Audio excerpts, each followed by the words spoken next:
minasyaitonirrajim. Bismillahirrahmanirrahim. Qala al-musannif rahimahullahu ta'ala wa nafa'ana bi'ulumiddin fid dharain amin. Summa qala. Pengajian kita pada malam ini masih tentang masalah yang dimakruhkan di dalam sembahyang, di dalam salat. Di antara kemakruhan di dalam sembahyang itu menyingsing kain atau baju. Nah, ini namanya. Tetapi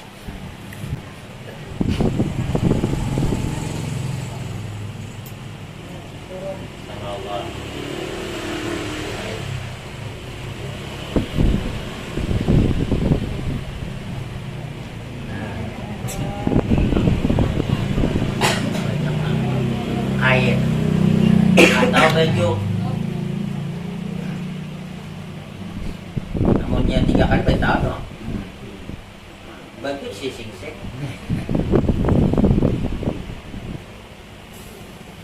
Yang selanjutnya makruh lagi sembahyang ketika sangat mengantuk jika waktu masih lapang. Jadi kalau kita sangat mengantuk, lebih bagus buat guring 1 mat, tapi waktunya panjang. Mau subuh bangun masih ngantuk lain. Ini misalnya zuhur nih, jam 12 masuk sudah ngantuk bener mbah makan. Maka kalau ngantuk itu kekhusyuan tidak bisa, lebih bagus kita guring 1 mat. Nah, jangan lawas bangun jam 3 lewat hilang pas. Setengah jam jadi ya, jam 12:30 atau jam 1 sudah mana.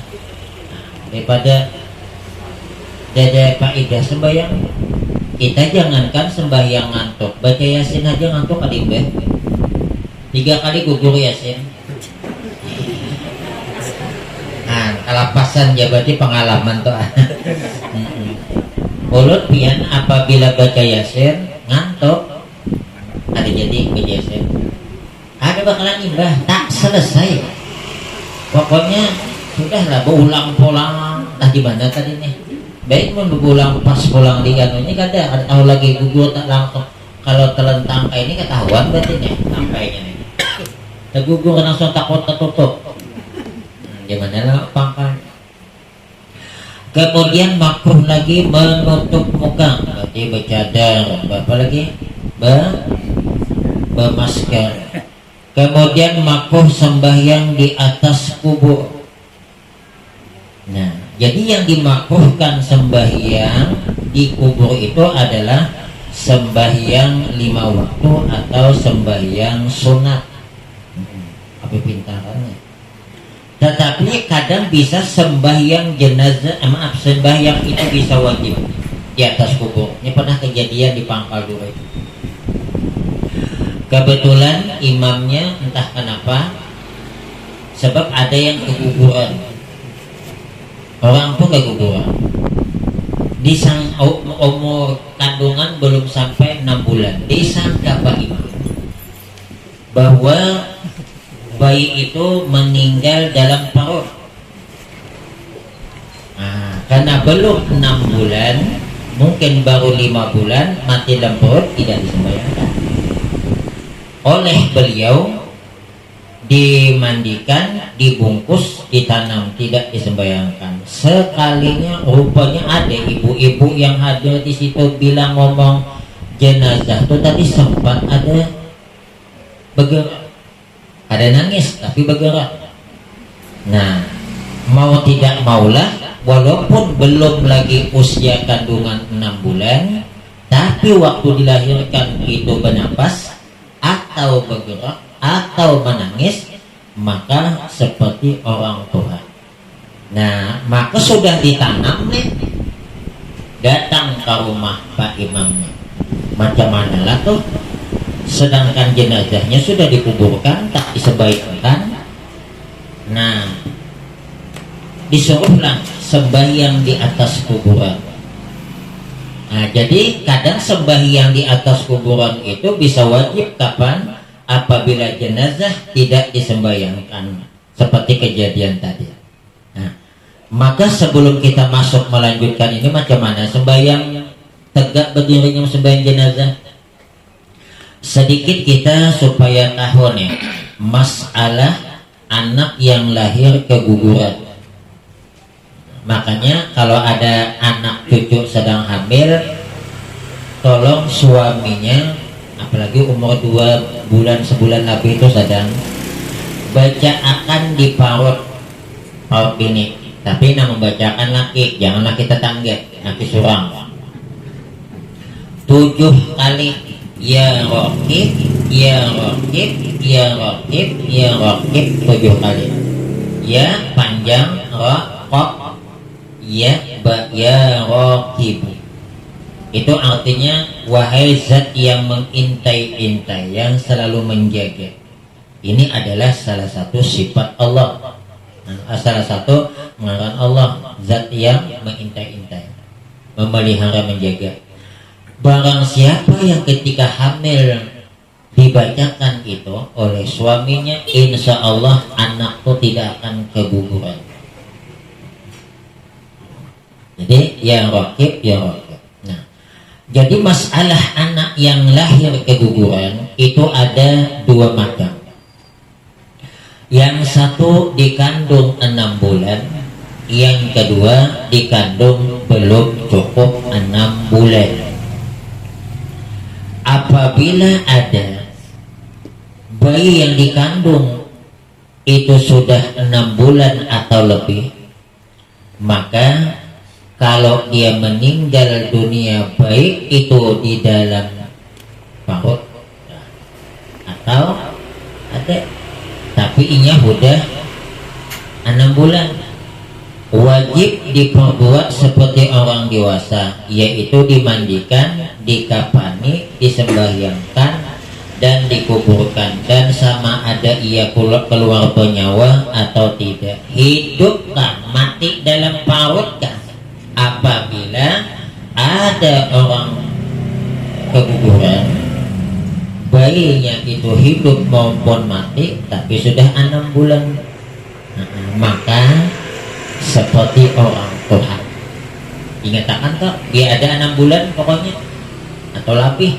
Ada biasanya kalau 6 bulan itu dia belum lagi jamu, tapi ini belum saatnya lagi. Sedangkan apabila bayi dikandung belum cukup 6 bulan, maka ada 3 permasalahan di situ.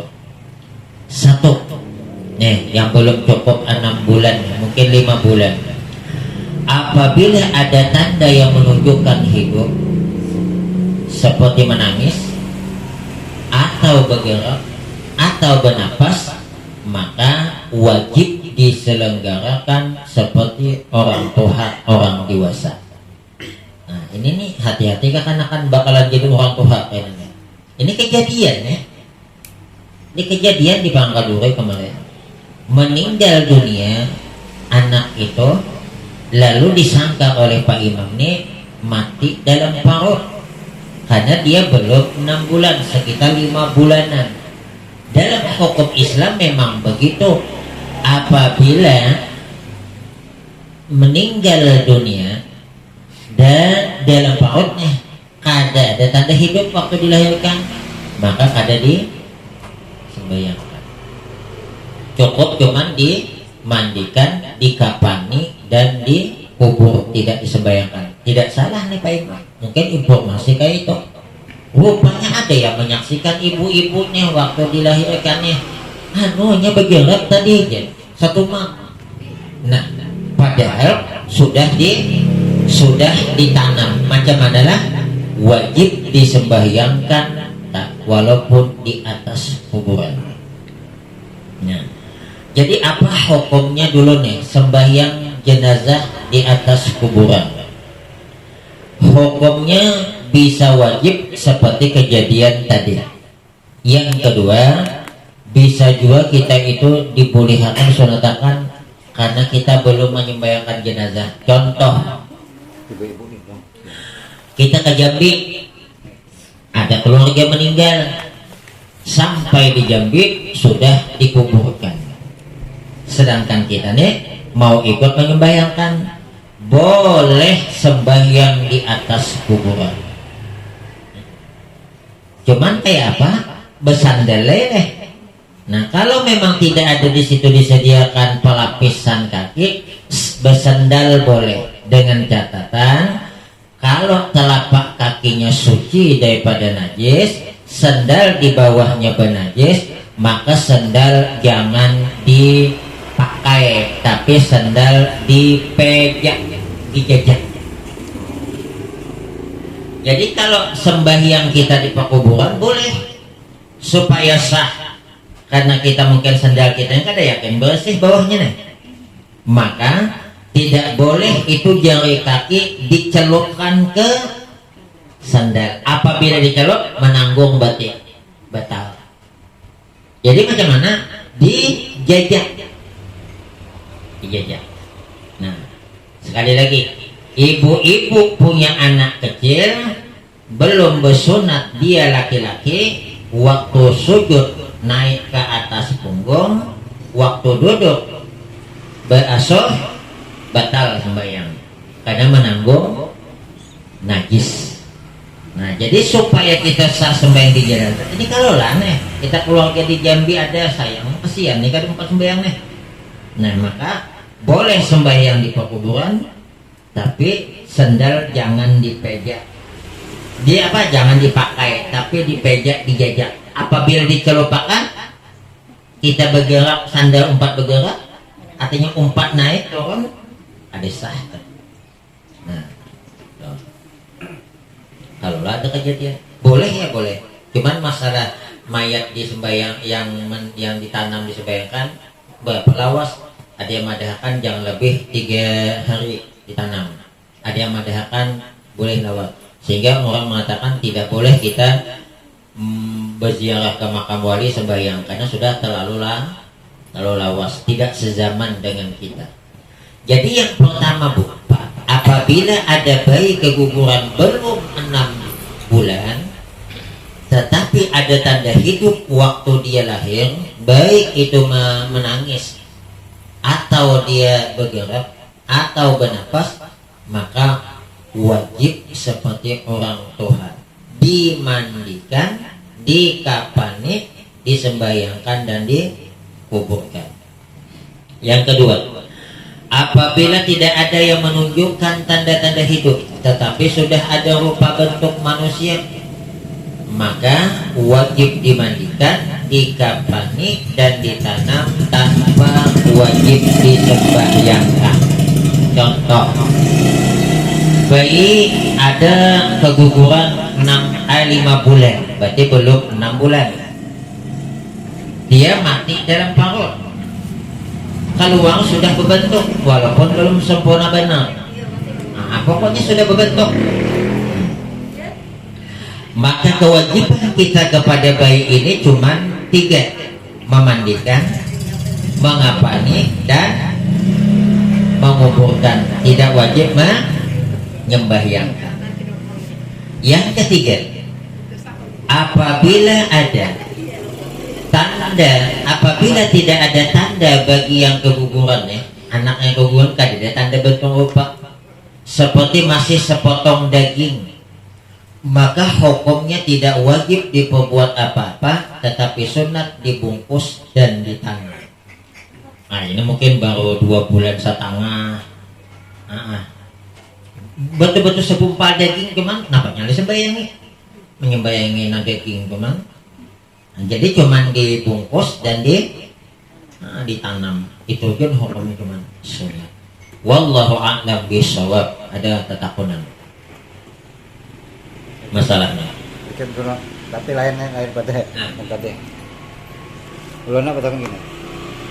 Di Al-Qur'an surah Al-Baqarah 286 itu kan ayatnya berbunyi la yukalkullah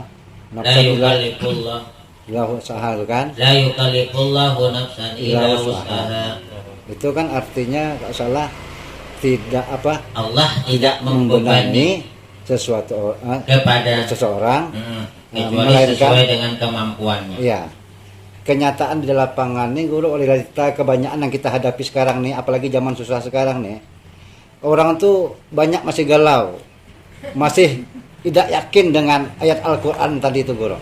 Kira-kira itu apa tuh Guru penyebabnya? Yang menjadi pertanyaan tadi kada yakin dengan apanya nih? Ayatnya kah atau maksudnya tadi? Dengan kehidupan itu tidak meyakinkan karena Al-Quran sudah mengatakan seperti itu. Ya. Kalau kita yakin kan Al-Quran seperti itu, kita beriman dengan Al-Quran, tentu kita meyakini kesanggup ujian yang diberikan dengan kita itu dengan hati lapang kita yakin gitu maksudnya gitu. La yukallifullahu nafsan, Allah tidak membebani kepada seorang diri illa wus'aha, melainkan sesuai dengan kesanggupannya, kemampuannya. Nah, misalnya kalau dari cobaan, ujian yang Allah berikan kepada kita tuh sudah sesuai porsinya, cuman kita yang kadang-kadang menganggap umay beratnya. Sebab kata Nabi, asaddukum bala al-anbiya summal awliya summal ulama summal amsal al amsal. Yang paling berat mendapatkan ujian itu para nabi, kemudian di bawahnya para wali, kemudian para ulama. Tambah ke bawah, tambah enteng, tambah ke bawah, tambah enteng. Jadi tambah tinggi derajat manusia di sisi Allah, tambah berat ujiannya. Kita ambilkan contoh Nabi. Nabi itu ujiannya dia gampang-gampangan, diludahi. Ada Abu Jahal memerintahkan orang Abu Lahab tuh, Abu Lahab memerintahkan kepada orang kafir, kau kalau meludahi Nabi Muhammad aku bayar kan. Jadi Nabi ini apabila lalu di hadapan orang anak sembahyang, sebelum meludahi dihiau dulu. Ngapa? Maka dipanggil dulu, biar pas kamu ha. Bukan meludahi itu di belakang, amun kada dihiau kada. Nah, ya Muhammad, maka bapak ya Muhammad, dia berpaling sadang lagi pos. Apa ujiannya? Adakah Nabi saleh? Kada. Sangguplah kita diludahi belanai. Abati tambah tinggi, tambah luar biasa ujiannya, tak sanggup kita. Jadi kemudian sekali beberapa hari kali sudah meludahi lagi nih, pada alat meludahi. Ya Nabi mana yang biasa meludahi? Gering. Nah, didatangi oleh Nabi. Coba sini coba, ada orang meludahi Muhammad, kita gering, kita datangi kah apa ada? Nah, sama gitu. Berarti kada sanggup ujian toh, makanya kita kada suah diludahi karena kita kada sanggup bakalan. Jadi sekalinya gering, rupanya Nabi datangi, sampai kemudian ia takajub, umay, wahai Muhammad, kawan-kawanku hati kada ada nama ilangi belum. Sedangkan yang menyuruh aku Abu Lahab aja tuh, iya yang nyuruh aku, membayar aku suruh anak buahku untuk ilangi aku pada datang, biar nangkulu dehi, datang, sanggup lah. Nah, berarti kalau ada ujian yang Allah berikan dengan kita, itu sudah sesuai toh. Jika istilahnya anak-anak toh, ini SD, ini bukunya buku SD ujiannya nih. Ada mungkin SD buku SMP. Jadi ini dari segi apa nih? Dari segi apa nih sisi ujian. Kemudian dari segi rezeki, kayak tujuh deh. Desa sudah ya Allah nih bahaya dibilungi sukihnya nih. Sesuai kemampuannya menghadapi hidup ini yang baik miskinnya taat orang aku sukih ada di apa. Makanya itu hendak pengajian mana ada nabi si mobil. Tujuh nang bisi mobil kadanya hendak dia nang duduk di, ya ini duduk di mobil dah mana kali. Jadi ada hikmahnya di balik ini nih. Cuman kita nih kadang-kadang makanya jualan pian berdoa, ya Allah berilah ulun rezeki. Sekali kada kabul, di situ ada hikmahnya bu. Coba kalau dikabulkan keinginan pian, ya Allah berilah ulun rezeki, sugih lagi pian mendadak. Sehari itu 5 juta. Masuk ini. Apakah ibu akan bahagia lepas itu? Belum tentu bu. Hati ibu akan menderita. Sebab kenapa? Ku menangis membayangkan laki kawin ulang. Maka jujur aja lah lakiannya, amun sehari 5 juta, saikong aja kan nambah aja jong.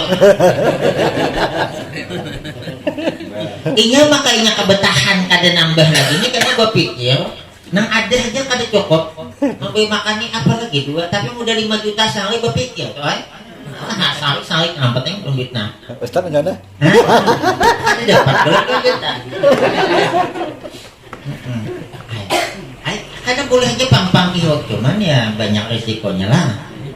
Pang kiho mau qabalakum minan nisa imasna wa sulasawa wa ruba. Itu uji Allah tuh lelakian tuh boleh 2, 3, 4, cuman kada adil. Nah, berjalan dengan lain. Jadi apabila kita kada percaya dengan ketentuan Allah, salah satunya adalah kada menerima dengan ujian yang Allah berikan. Padahal di balik ujian itu, disitulah tanda kasih sayang Allah. Ada riwayat dijelaskan hamba Allah di hari kemudian pada waktu hidup di dunia biasa, ulama kada, wali kada, orang sugih suka dermawan kada, orang biasa sekali di tempat hisab tanpa dihisap, tanpa ditimbang, langsung ke dalam surga. Jadi orang ini hirik nih mas. Apa ya? Makanya nyamannya itu apa amalannya? Amalannya kata beda. Iya waktu hidup di dunia itu orangnya penyakitan, penggiringan, tapi ini sabar. Sampai ini orang nih, aku jaga tahu, malah cak aku hidup dulu dicabik-cabik anu koneh awak koneh. Sebab merasakan susahnya menghadapi yang namanya hisab. Dulu ada ngarannya Sa'labah, orangnya miskin tapi luar biasa ibadahnya. Sekali udah mulai sugih, sembahyang berjamaah kada suah lagi. Penghujungnya Jumat kada lagi. Sampai kemudian dia Nabi Sa'labah mana nih? Yang Rasulullahnya kambing nyoh ini banyak dah. Nya kada kali bingung tentang sini nih, bukan tungkale tentang lagi bingung sini cak ini, songasari mana gitu. Tak awalnya sembahyang. Padahal pada waktu miskinnya taat, waktu sugih kada. Kawon tuh tahu lah biar. Mak asalnya miskin, anak banyak tapi siangnya inya puasa, malamnya ibadah. Si kawon nang kita kenal jangan tinggi makan Allah. Hidup sejaman dengan Nabi Musa, masih keluarga awan Nabi Musa. Nabi Musa kasihan awan kawon. Orangnya pak ibadah tapi miskin. Maksud tujuan si Nabi Musa ini biar nyaman ibadah, dilajarilah ilmu bagaimana mendapatkan amas. Sekali tambah sugih. Nah mulai deh. Akhirnya pak saking sugihnya, riwayat kata Imam Al-Mujahid itu anak kuncinya nama buka gudang itu 70 dibawa oleh unta. Jadi dimasukkan dalam bakul, unta membawa. Itu anak kuncinya aja lagi, saking sugihnya. Nah, sekalinya datang perintah Allah masalah mengeluarkan zakat, nah berpikir mulai. Sampai kemudian karena sakit hati awan Nabi Musa, karena Nabi Musa ini minta terus, oi kawan ikap sugih dah zakatnya dulu belum. Karena kesesarikan hiaunya anu bibini nama macam kau apabila mau nanti di acara saya mau bikin acara nih Jessica Ron. Nanti apabila sudah kumpul manusia kau bilang kau sedang hamil, yang menghamili Nabi Musa. Mau? Ya, kalau mau kasih duit nih DP dulu nah. Cakap bahasa ini. Pokoknya baru ada juga DP. Imbah tuh ya kau sengaja ya hendak mempemalukan. Nya sari kalau Nabi Musa minta zakat tahun Senin ini. Akhirnya pak pas kumpul semua kata si Karun, wahai Nabi Musa tolong kau nasihati kami. Rupanya kayak kita lah juga sebab kami aja kan mau undang penceramah nih. Kebetulan Nabi Musa ada soal ceramah nih. Di antara ceramahnya Nabi Musa, siapa yang maling aku yang motong tangannya. Siapa berbuat zina, aku yang merajamnya. Siapa yang apa namanya nih?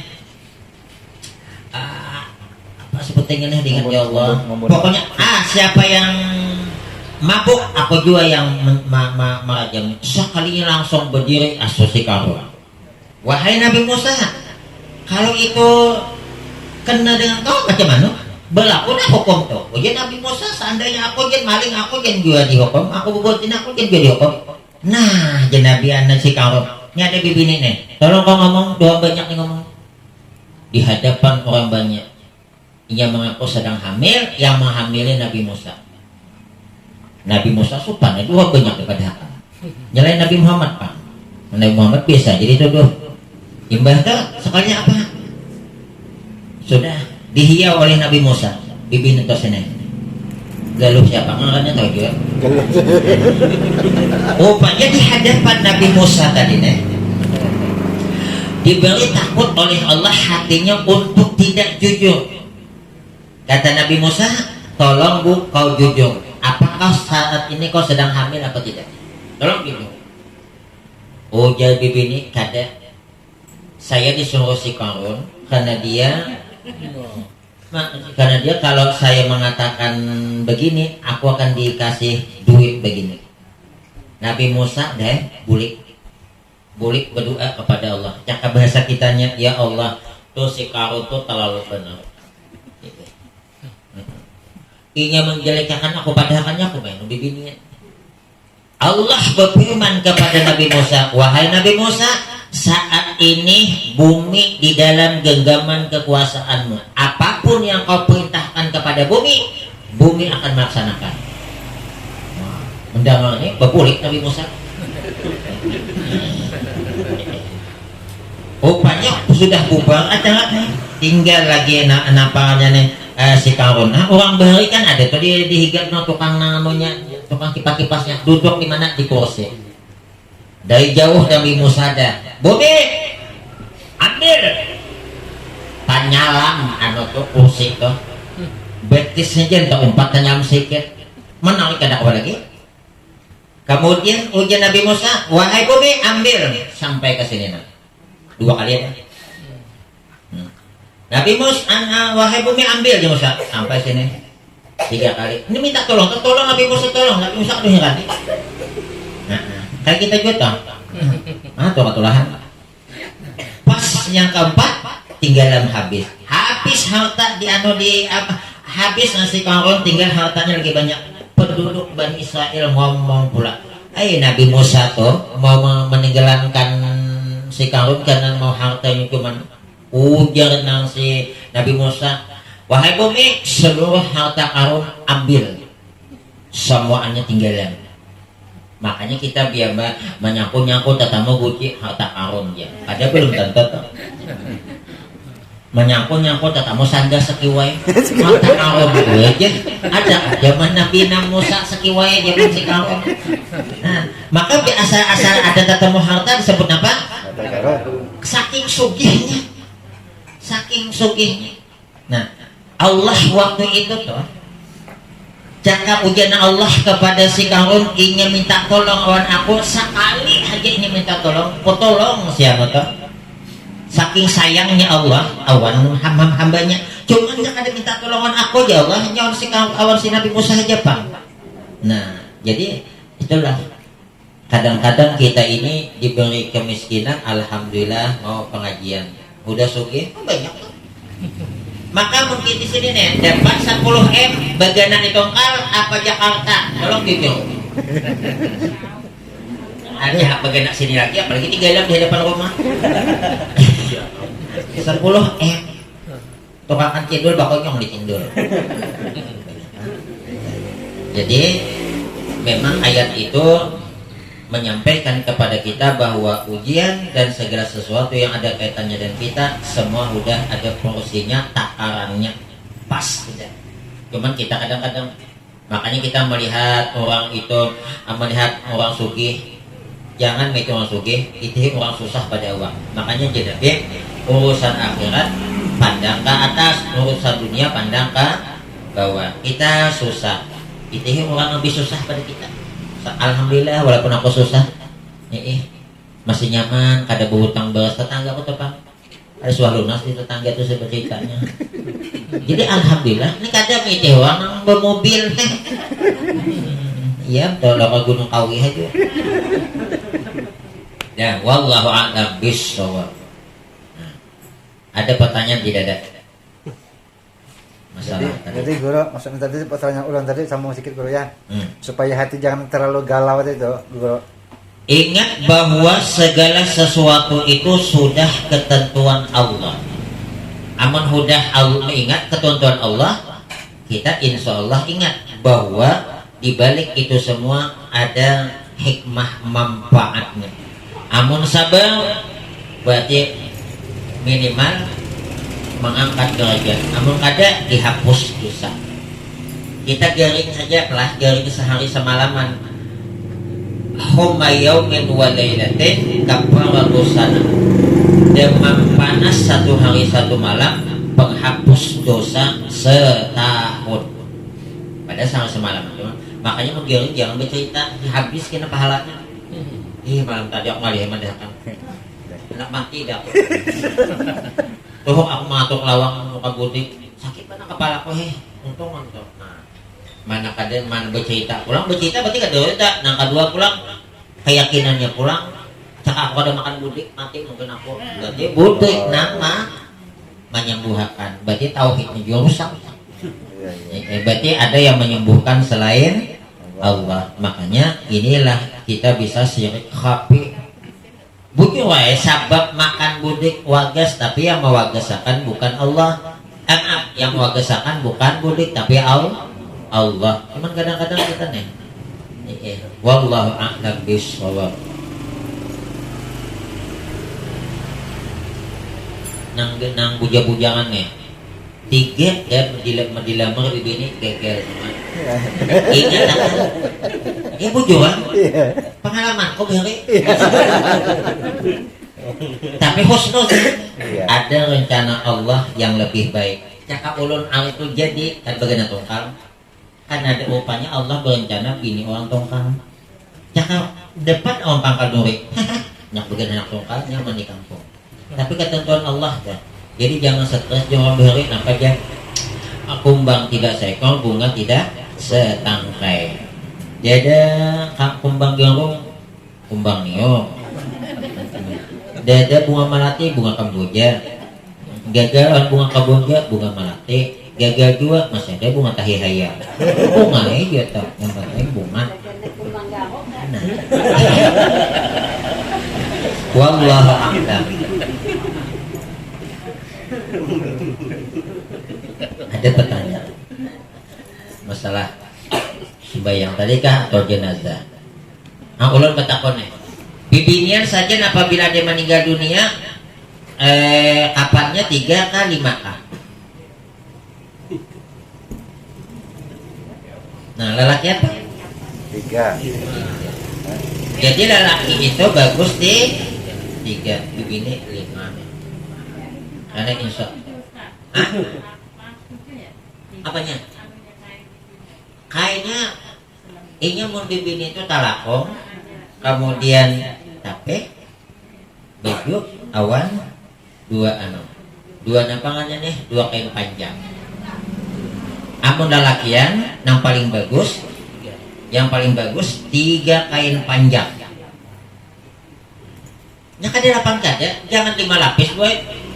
Talakong, baju, kemudian tape 2 lapis. Bapak semantap 5. Jangan nang 5 lapis kain. Ya jadi 8 tadi. Ingat talaknya dihitung selapis. Dihitung selapis. Amun lalaki bersorban, baju, bapak nenek tape 2. Nah ada juga ada bersorban, baju aja.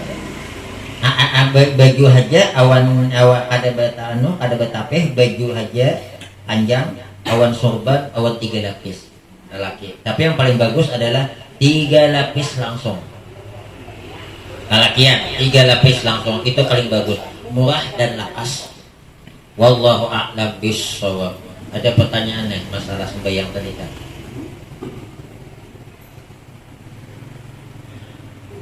Kemudian perlu diingat apabila kita menyembahyangkan jenazah. Di dalam sholat jenazah itu ada masbuknya. Ada nih masbuk sembahyang jenazah. Ada. Contoh, kita hanya datang. Imam udah takbir 2 kali dah. Allahu Akbar, Fatihah, Allahu Akbar. Kemudian baca hidin sholawat. Kita datang. Berarti imam dapat 2, kita hanya 1. Imam salam, kita nambah. Kayak sembahyang 5 waktu juga tuh. Cuman di sini kita bacaan itu umpat kita. Jadi bibir kita takbir langsung Fatihah, jangan mengumpati imam. Nah, jadi urutan kita. Nah, kita takbir langsung Fatihah, kedua langsung selawat. Ternyata salam kita nambah cuma 2. Disunatkan apabila ada sembahyang jenazah masbuk, jenazah jangan diangkat. Nah, biarlah di situ. Nah, sebab mau diangkat boleh cuman fitnah kan timbul. Nang kada tahu ngapain sembahyang ngapain itu dia. Mainnya kada ada. Nah, kemudian perlu diingat juga nih kalau kena pas kejadian. Jenazah lelaki awan bibini itu tidak sama anunya, kepalanya. Apabila jenazah perempuan, maka di sana kiblat nilai kiblat, maka kakinya sebelah kiri kita, sebelah kiri imam, kepala di sebelah kanan. Apabila mayatnya laki-laki, kepala di sebelah kiri, kemudian betis sebelah. Lalu berdirinya di mana? Nah, ini berdiri imam nak tahu juga nih. Nggak ada asal berdiri aja. Nah, apabila jenazahnya laki-laki, maka berdiri dekat bahu sini. Mau ada yang berapa berdiri? Nah. Ada dosa. Busnya langsung. Kepala dekat bahu sini. Apa hikmahnya? Dengan sebab dekat kepala dekat bahu sini, dekat bahu sini, di tangan sini, nah, otomatis banyak sebelah kanan. Kan kita sini ampian kan kiri ya, ulun kanan. Ini kitanya imam nih, anunya bukan menghadap ke sana. Nah, kanan. Apa hikmahnya? Dengan sebab ini banyak kanannya, mudah-mudahan mayat lelaki ini lebih banyak pahalanya ketimbang dosanya. Karena kebaikan identik dengan kanan. Ya pas mana cak ada nak buat.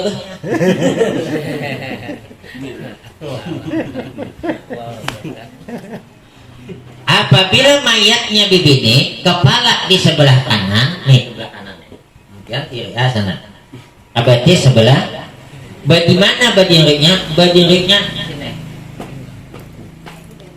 pinggul. Maka jam tang pinggang sini kebanyakan agak tang pinggul sini. Ke bawah sedikit pada pinggul supaya lebih banyak kanan juga. Kenapa? Mudah-mudahan kebaikannya lebih banyak dibandingkan juga kejahatannya. Cakaran anak babah bujung. Oh ya, Mek, berapa, Mek? Kalau langsung katanya guru. Nah, bibini bolehlah sembahyang jenazah? Boleh. Cuman jangan di sini digawe. Kalau misalnya minta izin sama Pak Imam, aku nak sembahyang nanti ya di rumah yuk hari itu.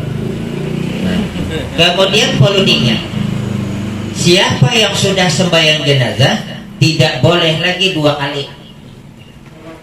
Bolehkah jenazah itu disembayangkan 2 kali, 3 kali, 4 kali? Boleh, dengan catatan yang menyembayangkan uangnya belain. Nah, ini kejadian nanti di Pai 2, saya tongkar. Anaknya bawa siat. Anaknya bawa siat, abahnya bawa siat. Aina biar hidin meninggal, hidin yang menyembayang anaknya dulu, kemudian hanya imam siapa kayak situ. Sekalinya 4 sembahyang. Mana dikulihat kan? Jadi kalau ada wasiat seperti ini, laksanakan wasiat. Yang diwasiati jangan ikut sembahyang mimpin, tinggal berdua bertiga supaya dapat melaksanakan wasiat orang. Ini kada sembahyang 4 semua, tidak boleh. Sebab sembahyang jenazah tidak boleh 2 kali apabila yang melaksanakan tuh itu udah. Jadi menghendak misalnya misalnya kayak ulama banyak ganal meninggal dunia. Yang biasa jadi imam jangan semua pas sembahyang dulu. Pertama orang satu masuk masjid, yang jadi imam hidin.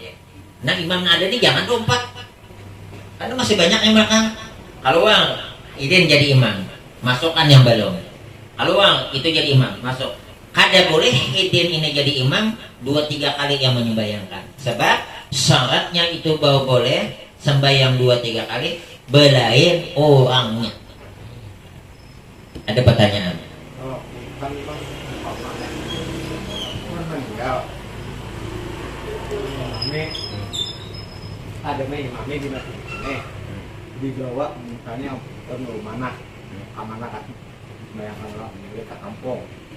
Kayaknya di kampung tadi udah sembahyang lah, pinjam udah 4 pulang. Ada boleh. Mau hendak sembahyang sana, orang kampung sana aja. Nya kada boleh. Walaupun wadah belain, tetap pada boleh.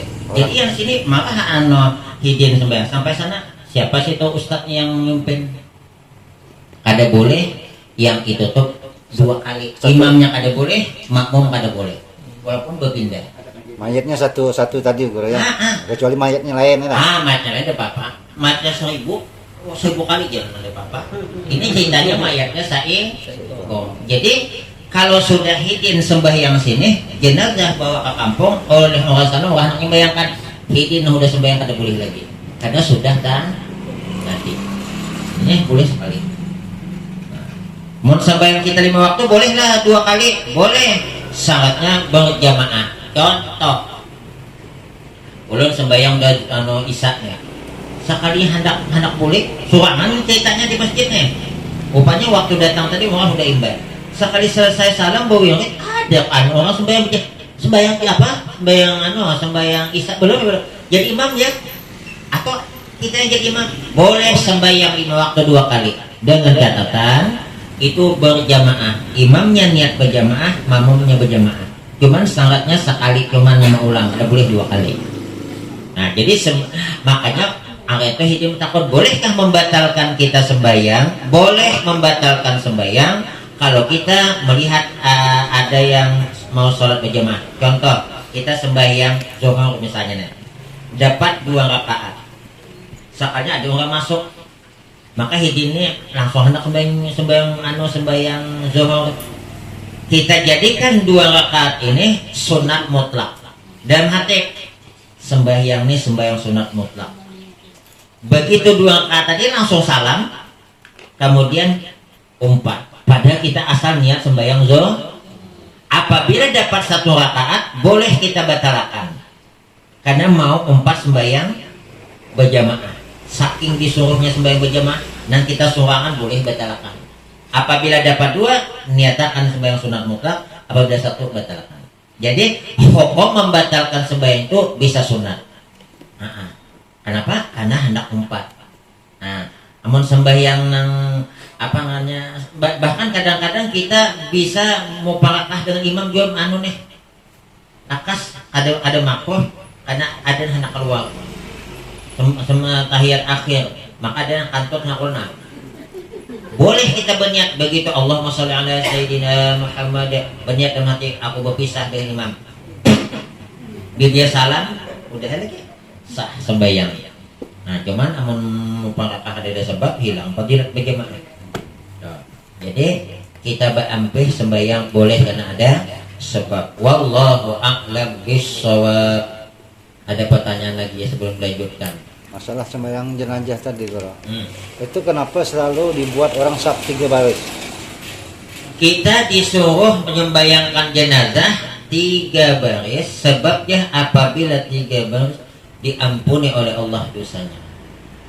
Dosa si mayat. Semayang. Bukan yang kita sembahyang. Bukan. Dosa si mayat. Makanya sembahyang jenazah itu Allahu Akbar langsung Fatihah, ada usah beriftitah, makruh hukumnya beriftitah.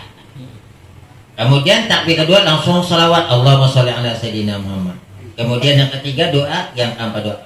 Kemudian salamnya sunat ditambah menurut Syekh Ibnu Hajar, Assalamualaikum warahmatullahi wabarakatuh. Tapi kata Syekh Ramli kadusa, tapi kebanyakan bagus 4 Syekh Ibnu Hajar sunat menambah wabarakatuh. Sembahyang 5 waktu kada disunatakan menambah wabarakatuh. Cukup Assalamualaikum warahmatullahi, kada disunatakan wabarakatuh. Yang paling bagus lagi sampai 100 orang tambah banyak. Makanya ini mau amplop bagi untuk kirim kemana-mana. Nah, cuman ya tanggung jawabnya menerima amplop, jangan amplopnya terima sembahyang kada. Jadi macam mana kalau orangnya berlebih? Cukup 4 nih. Jangan jadikan 4, jadikan 5. Jadi masih ganjil. Innallaha witrun yuhibbul witra. Jadi diganjil, maka disuruh ganjil tahu so? 3 banyak orangnya, 5 banyak, 7 banyak, 9. Kalau orangnya kurang berapa? Ada disusun supaya Enggak, orangnya bertiga cuman makmumnya. Nah kalau bertiga cuman mau kada mau imam, nah susunnya bertiga. Jangan susun. Itu banyak di hutan. Kalau pada kayak itu masih jadi panuk. Kebanyakan. Itu barisan deh. Ganjil tak kena. Itu kada dapatnya kelebihan ganjil, dapat kelebihan banyaknya. Nah di sini pulang ngalih dapat ini nih. Kita nih mati belum tentu. Ya yang banyak ya. Mau kurang. Mau kurang. Saya mudah-mudahan ya. Iya, amin. Tambah banyak.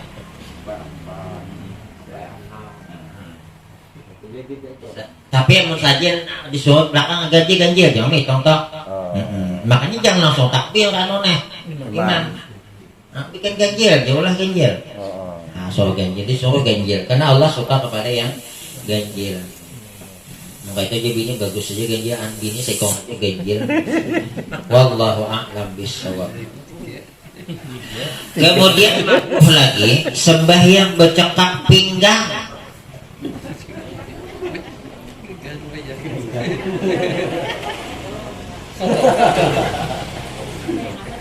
Terlalu benar. Berarti mungkin ada nak kayak ini nih. Yang kayak ini aja ada nah. Salah. Padahal makruh hukumnya. Assalamualaikum warahmatullahi makruh nih. Assalamualaikum. Jadi membalik tangan waktu salam tuh makruh hukumnya. Nah, maka banyak nak kayak ini nih. Mungkin percaya nang sekolah buka kitab Irsadul Ibad. Di situ dipadahkan bahwa membolak-balik tangan waktu salam makruh hukumnya. Di mana ada Pak juga? Assalamualaikum warahmatullahi. Di sini Nana. Assalamualaikum warahmatullahi. Oh Tuhan Pak. Anaknya 4 itu. Abahnya tamal aja. Banyak yang makruh. Kemudian lagi makruh itu merapatkan 2 kaki. Nah, jadi mun bibini itu jangan dirapatakan. Ikiasa ini nah, rapat tumbang lelaki jangan rapat. Nah, ada rapat offside pulang. 2 kilo. Sekali lagi disunatkan bapak-bapak laki-laki sembahyang itu kakinya kira-kira sejengkal dan sunatnya hadapan belakang sama. Kebanyakan kita belakang sejengkal, hadapan tangan 2. Bahayanya kalau sujud tidak sejengkal, maka waktu sujud disunatkan batis di belakang tuh sejengkal 2. Nah supaya ini sejengkal, berdiri kene pas waktu sujudnya tatap. Tapi munyaka ini, nah waktu sujud berlebih nah, inya sujud waktu sujud bapak-bapak sunat sejengkal, ibu-ibu rapat jangkau ibu. Termasuk makruh gone. Ada nangka ini. Itu batis. Batis fokus ke batis.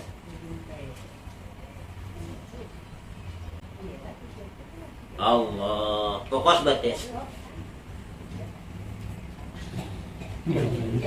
Beneran? Ustadz madang ada tuh, berarti semua melihat Pak. Di mana Sat? Ada sana, ini hanya pada ada. Oh, pakai duit lah.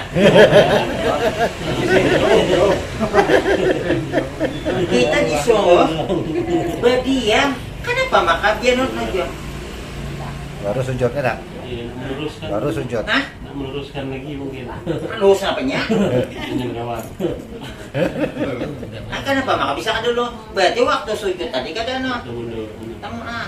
makanya jangan dulu. Bisa aja nah, mudah-mudahan aja hendak dilusakan. Jangan lagi langsung ada nang kayak itu. Wah, melihat gue lihat ya. Kok kalap ya?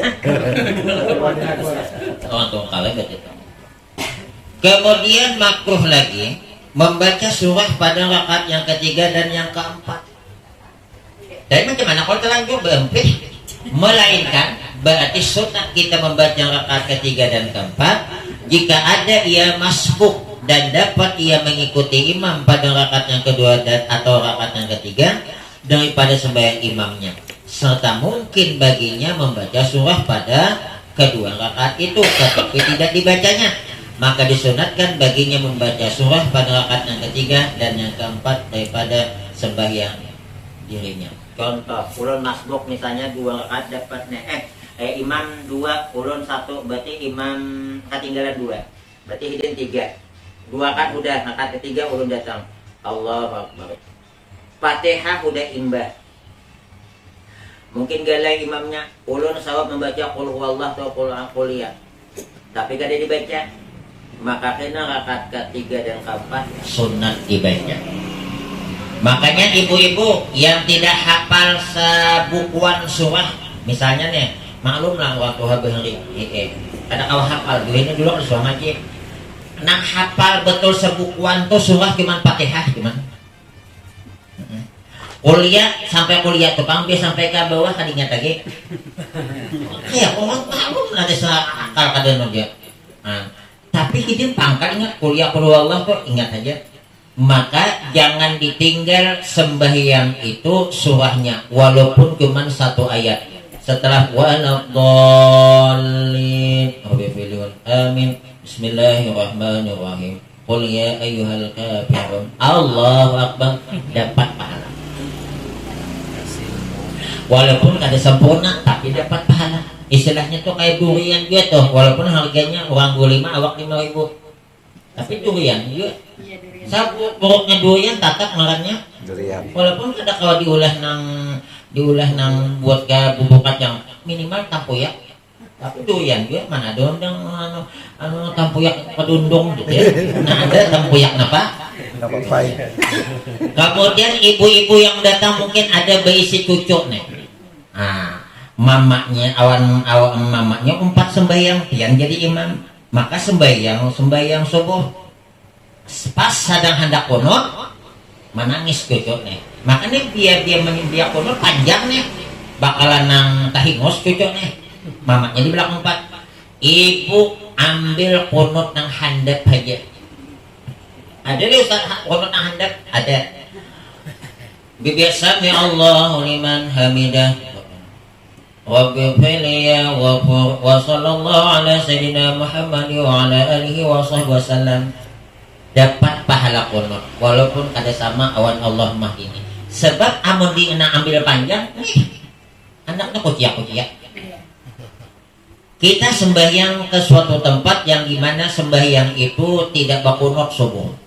Bisa diamalkan ajambi misalnya. Pas kebetulan di Jambi itu masjidnya ada bakunut. Bibiak Sami Allahu liman hamidah, kita tahu di masjid ini ada bakunutnya. Nah, kita bisa Rabbi fili ya ghafur wa sallallahu ala sayyidina Muhammad wa ala alihi wa sahbihi wasallam. Amun angkat tangan menimbulkan fitnah ada usah dan jangan bahangkoi. Yang penting dapat pahala kunut. Di pada kata. Sebab meninggalkan kunut sunat sujud. Coba. Maka biar ada bersujud sawi berlubang sebayang nama kita nah handap aja yang penting ada berlubang. Makanya kunut sahu sujud sawi itu menampal daripada kekuatan yang menampal berarti ada lubang. Tapi masih lumayan ditampal pada bolong, malah ada cacat bakas nang jahitannya daripada bolong. Oh, wallahu a'lam bishawab. Ada pertanyaan? Ya, Bapak dah habis ya waktu. Main buat sedikit begini. Yang selanjutnya bersandar ia pada sesuatu yang jika gugur niscaya gugur ia besertanya. Amun sandarannya tuh diambil nyata gugur tomak.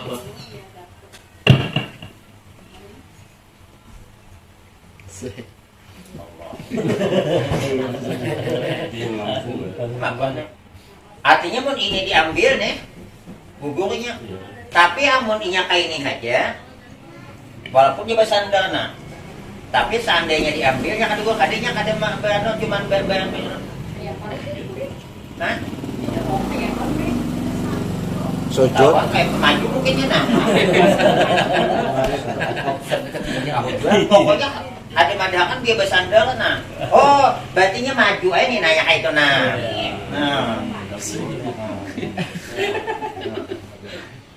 Ketiang biasanya. Ah, kayak pano jadi bisa jual kan? Pas kena di belakang nih. Kada mau hana rokok tuh bermaju. Mau kada mau maju. Songkor. Dekat tiang biasanya sering. Hah? Dekat tiang biasa gitu. Dekat tiang. Sapinya itu dekat tiang. Mana yang penting jangan bersandar. Cuman tadi terkadang pas kayak ini nah yang mana nah. Berarti sebelah kayak ini nah. Itu nonton konser tuh. Ada salah satu makoh kaki sebelah makoh juga nih nah baca kaki sebelah gitu nah.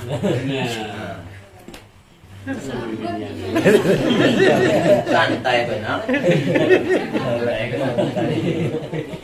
Nih makoh berdiri dengan kaki sebelah. Kemudian makuh lagi meletakkan tangan ke atas mulut, melainkan jika ada hajat seperti menguap maka tiada makuh. Amun menguap ada makuh, maka disuruh kalau menguap tahan. Makuh hukum apabila sembahyang kita menguap, sitan tertawa. Jadi jangan sampai sitan menawai kita. Ujar Guru Mu'az masih hidup Hidin. Tapi belajar Hidin suat. Ujar Hidin supaya kita jangan menguap, ingat Nabi Muhammad kada suah menguap. Kenapa maka menguap itu Nabi Muhammad kada suah? Sebab menguap itu dari sitan. Allah paling senang orang bersin, paling benci orang menguap. Kenapa maka bersin itu Allah senang? Makanya bukti amun kita wahid alhamdulillah paling sakit hati apabila kita bersin kada jadi. Kalau wahid itu macam matahari. Makanya alhamdulillah riwayat memadakan yang permulaan sekali bersin adalah Nabi Adam. Waktu rohnya sampai ke hidung, mungkin gelianan hidung, wahid hidin. Alhamdulillah jahidin dilajarkan oleh Allah. Puja malaikat yarhamukallah.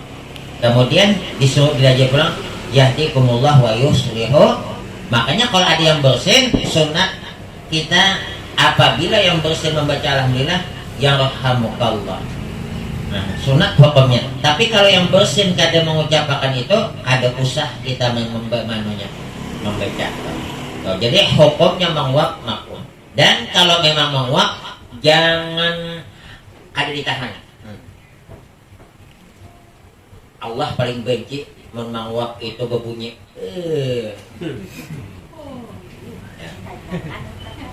Kemudian makruh lagi menambah waktu pada duduk istirahat, pada duduk antara dua sujud. Nah, ini makruh. Lihat bu, yang makruh. Sujud pertama, duduk antara dua sujud.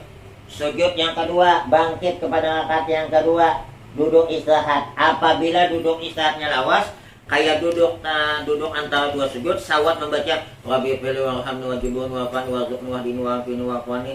Sawat baca itu hanya hidin berdiri makruh. Jadi yang namanya duduk itu semua di mana?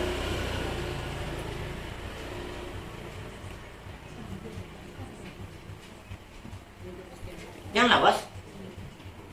apabila lawasnya sawat membaca tahiyat nang wajib batal.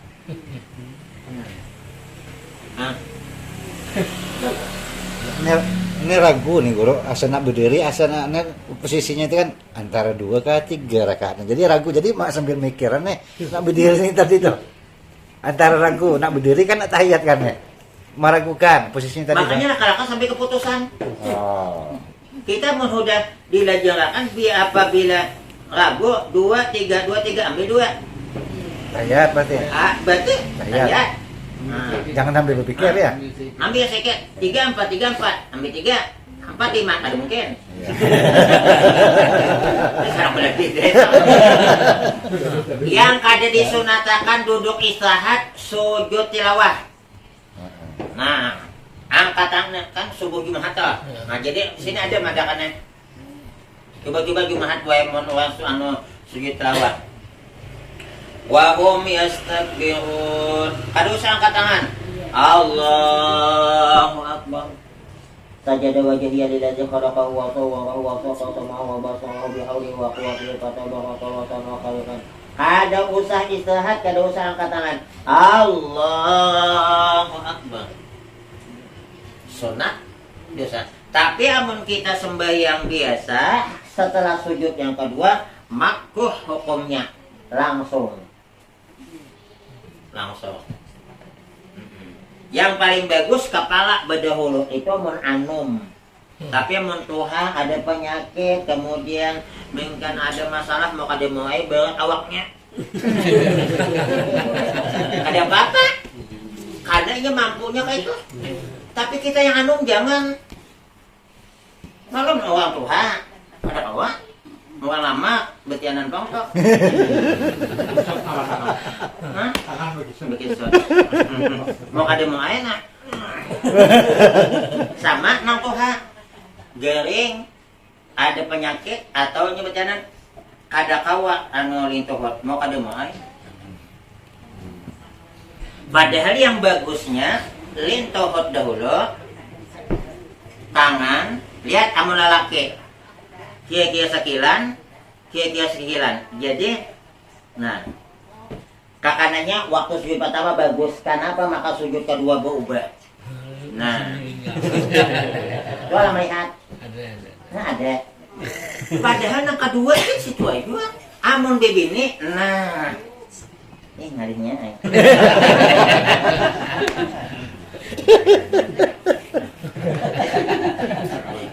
Ada kerucut. Mau kada muan. Tapi mungkin kita buka makruh toh. Termasuk angkat tangan kayak lelaki makruh. Kemudian beranggang kayak lelaki. Jadi bibini disunatkan itu rapat. Apabila anggang makruh. Bibini lelaki bibini. Nah, bibini. Jadi pada lelaki kayak bibini kayaknya sahaja pang. Sama aku hukumnya nang laki pulang no ilo. Tabeli kok banyak gurunya. Guru itu balik. Tabeli padakan. Iya balik. Wallahu alam. Jadi yang ada dua tahun nah, jadi ampihan. Al-Fatihah.